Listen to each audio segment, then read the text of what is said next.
Shalom, and welcome to a message of the Parsha for Parshat Vayechi. In this week's Parsha, our patriarch, our father Yaakov Avinu, passes away. Before his passing, he called for all his sons. He gathers them together and he says to them, "Come, my sons, and I will tell you what will happen in the end of days." But immediately, he changes course. And he starts to tell them off about the past, about things that he was upset about. Also some predictions of the future, but not the end of days. What happened here? Well, what happened was, Yaakov wanted to share with them. He knew he could see into the future. And he wanted to share with them exactly when will be the time of the coming of Mashiach. Literally the end of days, as we know it. However, why did he not do it? Why did he change course? Because Hashem, it says, took away the Shekhinah from him, the God's presence, which serves the divine vision that he had, and he was no longer able to share it with them. He kind of like flew out of his head. Because Hashem did not desire for him to share that information. Why? Well, it's obvious why.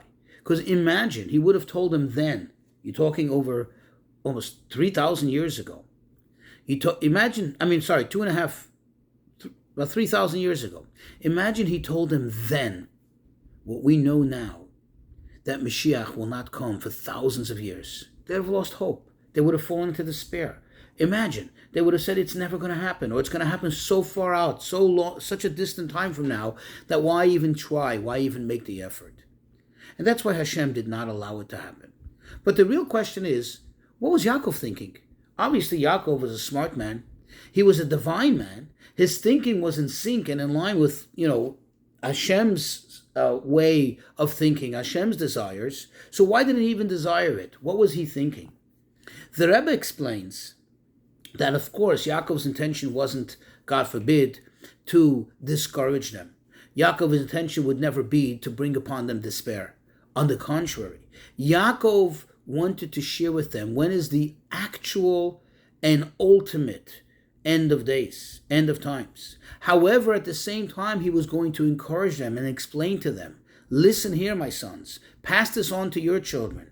Encourage them that they should know that although there is a end date, the Rebbe didn't like to use the word deadline, although there is an actual line in the sand, at that point, for sure, Mashiach will come.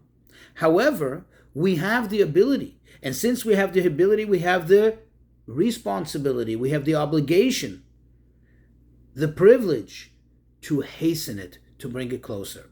And this is based on the verse in the prophet Isaiah that he talks about in reference to the coming of Mashiach. And he says there the promise of Hashem, that Hashem says, Be'ita achishena. I will bring it be'ita in its time. Achishena, I will hasten it. And of course the Talmud addresses this. The Talmud asks, well, this is a contradiction. Be'ita means in its time. That means in its due date, whenever it is. Achishena, I will hasten it, means I will speed it up. I will bring it earlier, sooner than that due date. So which one is it? Says the Talmud. Well, it depends. They're both referring to the coming of Mashiach, and both of them are possibilities. Quote, says the Talmud, Zachu, if they merit, meaning if they're in good standing, and they increase in their merits, thus, be'ita, and be'achishena, I will hasten it. However, God forbid if not, there is an end date. There is a time at which, no matter what, regardless of the circumstances, regardless of what standing the Jews will be, Mashiach will come anyway. So, in short, the message of Yaakov, which he desired to give them was, listen here, my sons, I know that's the due date. That's the end of time. But I am encouraging you.